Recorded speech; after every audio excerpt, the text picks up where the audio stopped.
In this presentation, we continue a series of studies on the promise of the kingdom in the book of Daniel. Chapter 2 ended on a high note. After Daniel and his friends prayed, God gave them the king's dream and interpretation. So Daniel recounted the dream and interpretation to the king. The king realized the superiority of Daniel's God and reverenced Daniel's God through Daniel. Then he elevated Daniel and his friends in the kingdom.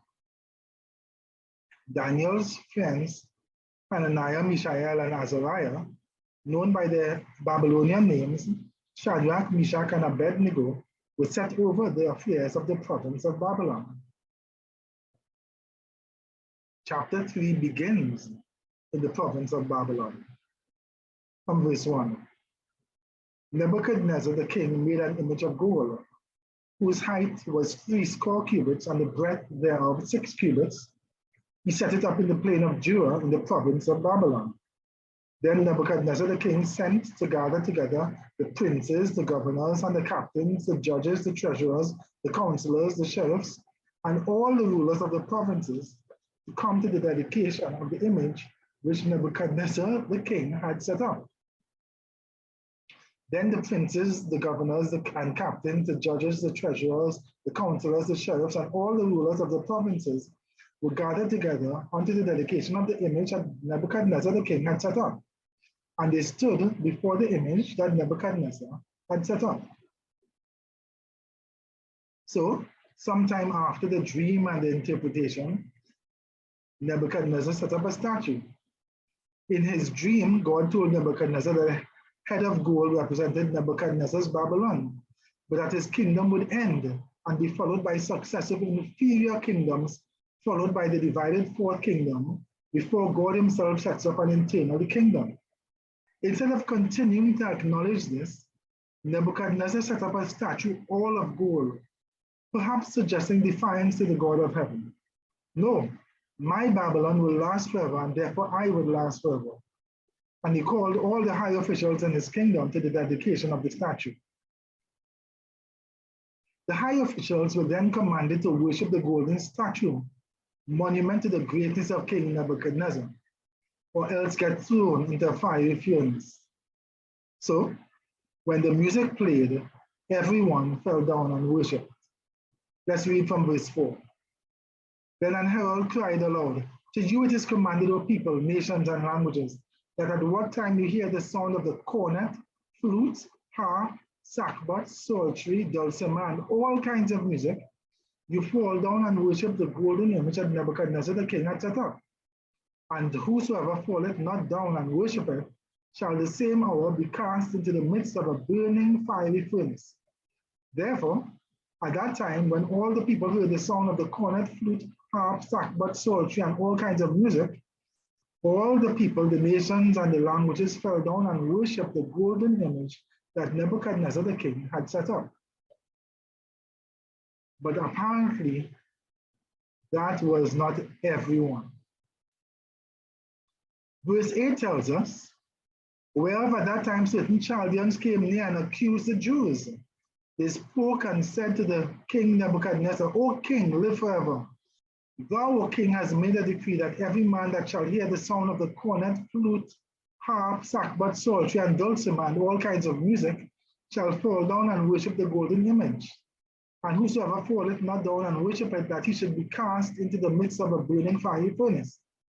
There are certain Jews whom thou hast set over the affairs of the province of Babylon, Shadrach, Meshach, and Abednego. These men, O king, have not regarded thee. They serve not thy gods, nor worship the golden image which thou hast set up."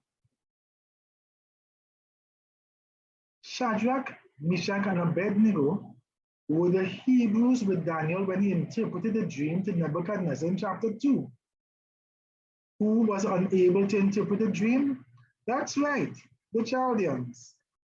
They were still salty at being shown up, and now hoping to ingratiate themselves to the king after their embarrassing failure, and hoping to gain some more power and prestige, they came telling tales on the same Hebrews who saved their lives just a short while ago. Now, Nebuchadnezzar had an overly high estimation of himself, which is why he set up this image and commanded that people worship it. So he was furious that the Hebrews didn't bow. From verse 13. Then Nebuchadnezzar, in his rage and fury, commanded to bring Shadrach, Meshach, and Abednego. Then they brought these men before the king.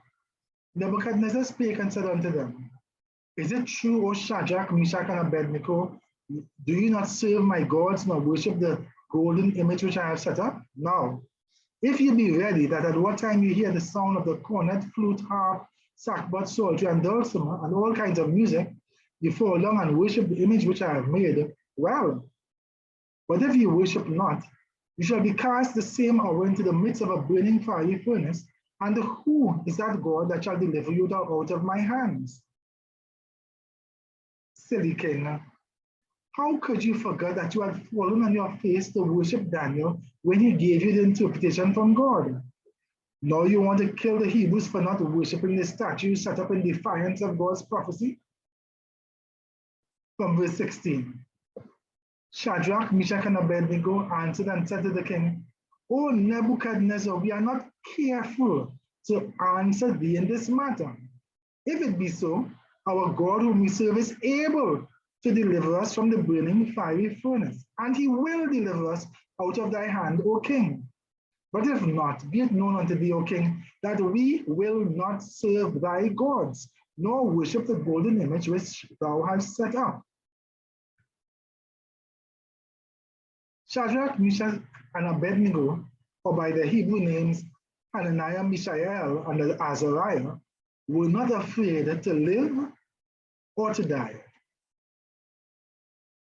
Bible prophecy tells us that some faithful believers will be put to death if they refuse to receive the mark of the beast.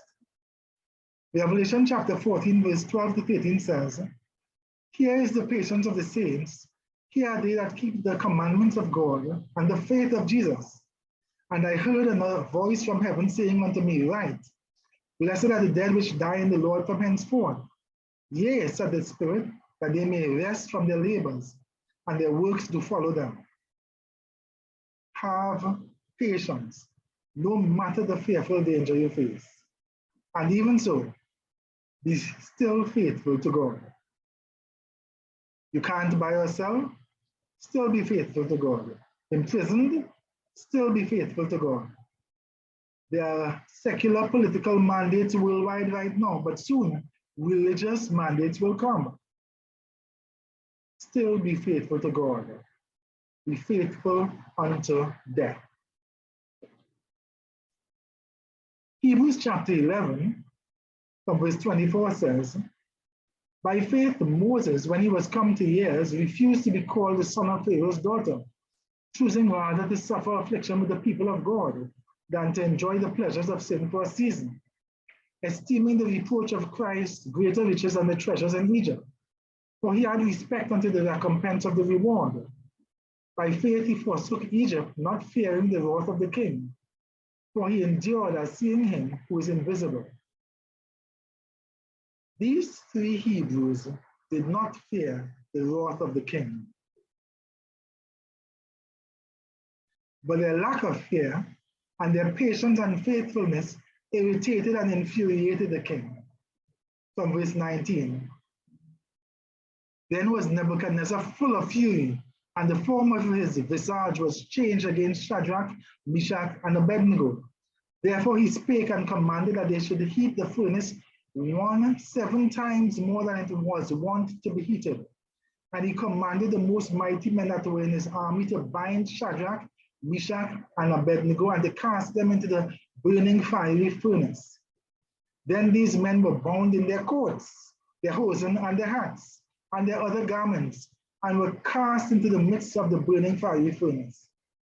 Therefore, because the king's commandment was urgent, and the furnace exceeding hot, the flames of the fire slew those men that took up Shadrach, Meshach, and Abednego. And these 3 men, Shadrach, Meshach, and Abednego, fell down, bound, into the midst of the burning fiery furnace.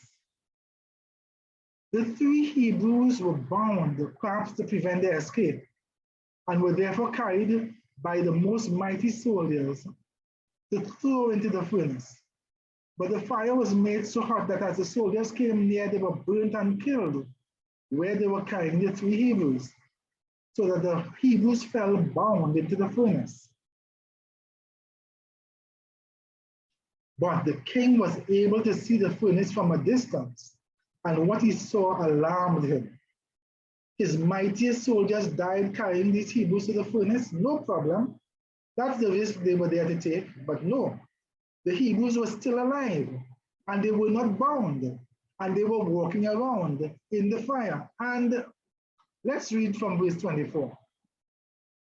Then Nebuchadnezzar the king was astonished, and he rose up in haste and spake and said to his counselors, Did we not cast 3 men bound into the midst of the fire? They answered and said unto the king, True, O king. He answered and said, Lo, I see 4 men loose, walking in the midst of the fire, and they have no hurt. And the form of the 4th is like the Son of God. Then Nebuchadnezzar came near to the mouth of the burning fiery furnace and spoke, and said, Shadrach, Meshach, and Abednego, ye servants of the Most High God, come forth and come hither. Then Shadrach, Meshach, and Abednego came forth of the midst of the fire, and the princes and governors and captains and the king's counselors, being gathered together, saw these men, upon whose bodies the fire had no power, nor was an hair of their head singed, neither were their coats changed, nor the smell of fire had passed on them. I wonder how the unfaithful Hebrews, if there were any there, and the other people who had bowed to King Nebuchadnezzar's command, felt at that moment. I wish I had been more faithful to God. I didn't have to obey the king, even though he threatened my life. They probably said that and more. Nebuchadnezzar realized that he was persecuting people belonging to a God who was much more powerful than himself. From verse 28. Then Nebuchadnezzar spake and said, Blessed be the God of Shadrach, Meshach, and Abednego, who had sent his angel and delivered his servants that trusted in him, and have changed the king's word and yielded their bodies, that they might not serve nor worship any God except their own God. Therefore I make a decree that every people, nation, and language which speak anything amiss against the God of Shadrach, Meshach, and Abednego shall be cut in pieces, and their houses shall be made a dunghill, because there is no other God that can deliver after this sort. Then the king promoted Shadrach, Meshach, and Abednego in the province of Babylon. Chapter 3 started with the king seeking to exalt himself above the God who had given him the dream and its interpretation. He scoffed at any God who could save those who disobeyed him. But now he realized that all his power and might was insignificant. And the chapter ends with the king promoting Shadrach, Meshach, and Abednego. In this chapter, the pride of the king ended with the promotion of God's faithful in the kingdom. That is a reminder of the promise of God's eternal kingdom. We are ending this presentation again with a promise that we will realize is central to the prophecies of Daniel. Luke chapter 12, 32. Fear not, little flock, for it is your Father's good pleasure to give you the kingdom. I pray that we all choose to be faithful to the Lord God Almighty.